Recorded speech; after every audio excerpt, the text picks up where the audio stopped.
Assalamualaikum warahmatullahi wabarakatuh. Halo semuanya, perkenalkan nama saya Elsa Mardotila. Saya dari Program Studi Pendidikan Bahasa dan Sastra Indonesia. Saya dari Fakultas Keguruan dan Ilmu Pendidikan Universitas Riau. Saya dari kelas 2023C. Di video kali ini saya akan menjelaskan tentang teori psikologi sastra dan penerapan teori psikologi sastra pada cerpen. Pertama, saya akan menjelaskan pengertian dari psikologi sastra.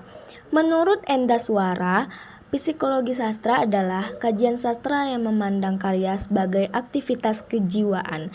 Pengarang akan menggunakan cipta, rasa, dan karya dalam berkarya.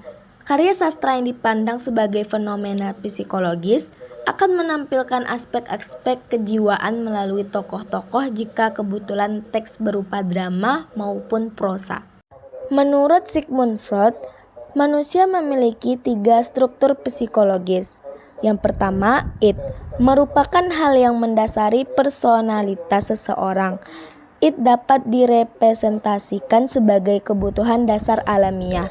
Contohnya makan, minum, dan seks. Yang kedua, ego. Ego adalah satu-satunya bagian dari kepribadian dasar. Itulah yang disadari orang ketika mereka berpikir tentang diri mereka sendiri, dan itulah yang biasanya mereka coba proyeksikan kepada orang lain. Yang ketiga, superego.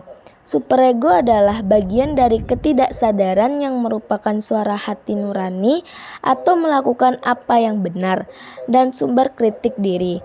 Ini mencerminkan nilai-nilai moral masyarakat sampai taraf tertentu.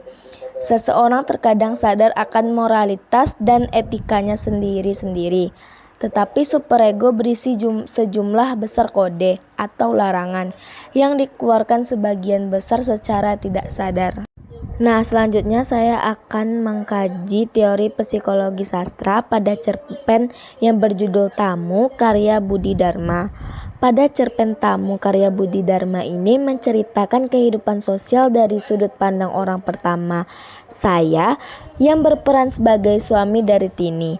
Tini merupakan salah satu tokoh yang diceritakan melalui sudut pandang tokoh saya.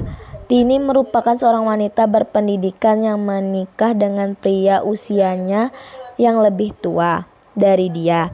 Ia merupakan gadis yang pintar, tetapi keras kepala. Demi memenuhi keinginannya untuk membuka peternakan bebek di kota kecil, Tini sampai bersilang pendapat dengan suaminya, hingga akhirnya suaminya mengalah dan menuruti keinginan Tini. Tahap yang pertama yaitu id. Id merupakan bagian dari struktur kepribadian yang sudah ada sejak lahir dan menjadi komponen utama dalam kepribadian. Selanjutnya tidak ada kontak dengan realitas karena berada di alam bawah sadar. Cara kerja id adalah dengan menghindari ketidaknyamanan, berusaha untuk mencapai kepuasan dari segala keinginan dan kebutuhan demi sebuah kesenangan, kenikmatan serta kenyamanan bagi individu tanpa peduli hal itu baik atau buruk untuknya. Aspek id muncul saat tokoh Tini merasa bersemangat dan senang setiap kali menyiapkan kopi untuk tamunya. Tidak merasa repot walau sang tamu datang setiap hari. Tokoh Tini di dalam cerita diceritakan melalui sudut pandang saya yang menjadi suami Tini. Hal ini dapat dibuktikan dalam kutipan berikut.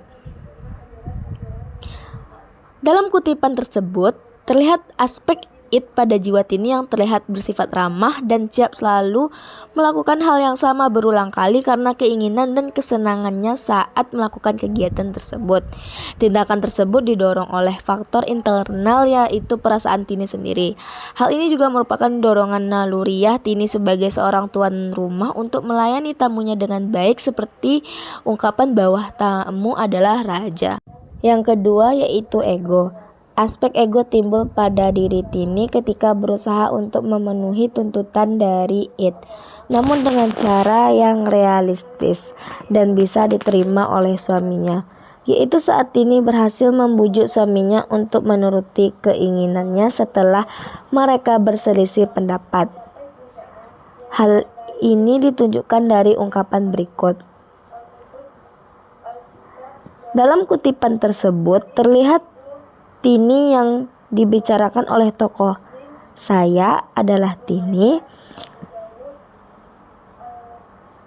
Silang pendapat yang terjadi antara Tini dan suaminya itu membuat suaminya mengalah, dan Tini mendapatkan apa yang dia mau untuk pindah kota dengan cara yang bisa suaminya terdapat suatu masalah yang buat Tini berubah untuk memutuskan untuk tidak berkomunikasi dengan suaminya selama beberapa hari. Tindakan ini menunjukkan kepribadian ego yang tidak mempunyai pertimbangan dan hanya mengikuti naluri semata untuk memuaskan hati. Dunia luar atau faktor eksternal juga mempengaruhi Tini bertindak dalam mengambil keputusan dan bersikap demikian. Tahap terakhir yaitu superego.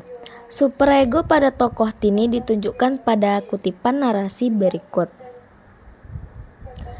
Berdasarkan kutipan tersebut, menunjukkan bahwa Tini melakukan apa yang telah menjadi kebudayaan di masyarakat pada umumnya, yaitu memperlakukan tamu seperti seorang raja dan melayani dengan senang hati.